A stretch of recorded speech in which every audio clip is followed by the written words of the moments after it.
Hai semuanya, salam sejahtera untuk kita semua.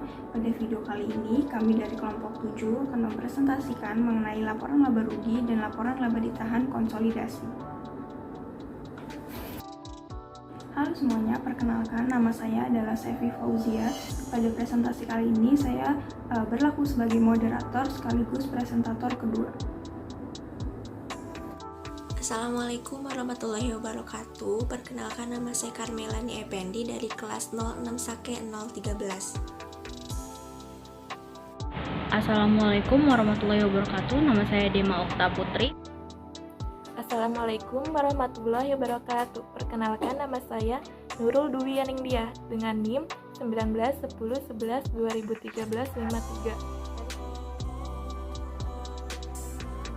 Pengertian laporan konsolidasi. Laporan konsolidasi adalah laporan keuangan yang menyajikan posisi keuangan dan hasil operasi untuk induk perusahaan dan satu atau lebih anak perusahaan, seakan-akan entitas-entitas individual tersebut merupakan satu entitas atau satu perusahaan. Manfaat laporan keuangan konsolidasi yang pertama, memberikan gambaran total sumber daya perusahaan hasil gabungan yang berada di bawah kendali entitas induk kepada para pemegang saham, kreditor, dan penyedia dana lainnya. Yang kedua, memberikan informasi update bagi manajemen entitas induk mengenai operasi gabungan dari entitas konsolidasi dan entitas yang membentuk entitas konsolidasi. Konsep dan standar laporan keuangan konsolidasi. Yang pertama, pandangan tidak langsung. Yang kedua, pengendalian tidak langsung dan pengendalian langsung. Yang ketiga, kemampuan untuk memiliki pengendalian.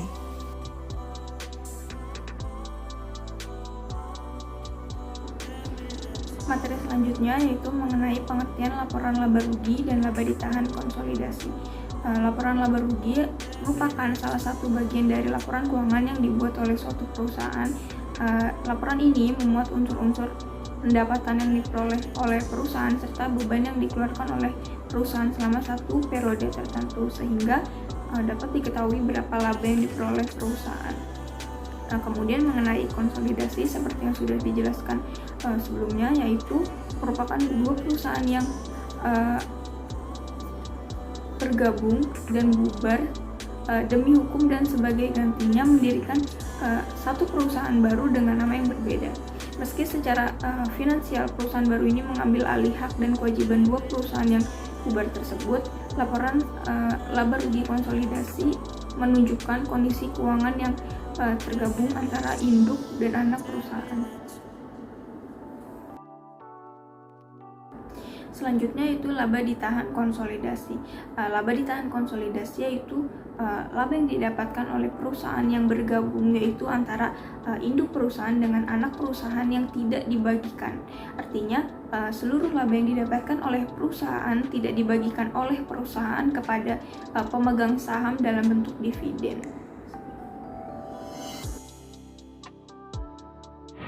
Tujuan laporan laba rugi konsolidasi. 1. Untuk menyajikan hasil usaha perusahaan afiliasi sebagai suatu kesatuan usaha. 2. Untuk menunjukkan hasil usaha perusahaan selama periode akuntansi tertentu. 3. Semua pendapatan dan biaya yang timbul sebagai akibat transaksi antar anggota afiliasi harus dieliminasi. Tujuan laporan laba yang ditahan konsolidasi. 1. Untuk menunjukkan berbagai pengaruh perubahan hak-hak pemegang saham serta pengaruhnya kepada masing-masing kelompok pemegang saham. 2. Untuk menunjukkan hak-hak pemegang saham terhadap bagian laba yang didapat perusahaan yang oleh karena pertimbangan tertentu untuk sementara tidak dapat dibagikan. Laporan laba rugi konsolidasi. Akun-akunnya ada neraca konsolidasi 31 Desember, penjualan, pendapatan, HPP, beban operasi, laba hak minoritas, dan laba bersih.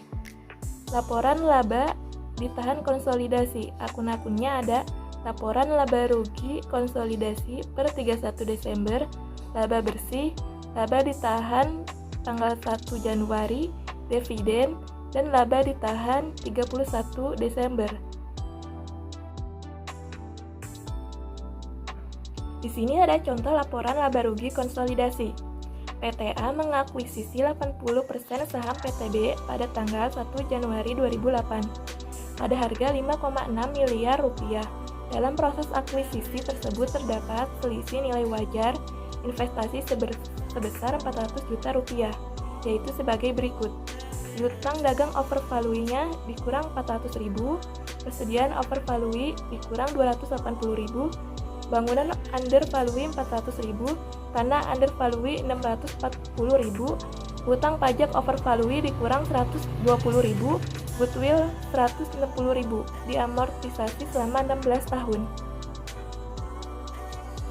Pada tahun 2008, PTB mengumumkan laba dalam laporan keuangan sebesar 200 juta dan dividen 100 juta. Atas pengumuman laporan keuangan tersebut, PTA menyesuaikan nilai investasinya karena laba anak menunjukkan perkembangan investasi induk, sedangkan dividen yang diterima merupakan pengurang nilai investasi. Pembukuan PTA, laba investasi 80% dikali 200 juta, hasilnya 160 juta. Amortisasi selisih investasi, overvalue persediaan 280 juta, undervalue bangunan dikurang 40 juta, goodwill dikurang 10 juta, total pendapatan investasi 390 juta. Jurnal dalam buku PTA, investasi dalam saham di debit 390 juta, pendapatan investasi di kredit 390 juta, piutang dividen di debit 80 juta, investasi dalam saham di kredit 80 juta. Di sini laporan laba rugi konsolidasinya PTA dan anak perusahaan neraca konsolidasi per 31 Desember 2008. Penjualan 30 juta, pendapatan dari PTB tidak ada, HPP dikurang 1.010.000, beban operasi dikurang 550.000, laba hak minoritas dikurang 40.000, laba bersih senilai 900.000.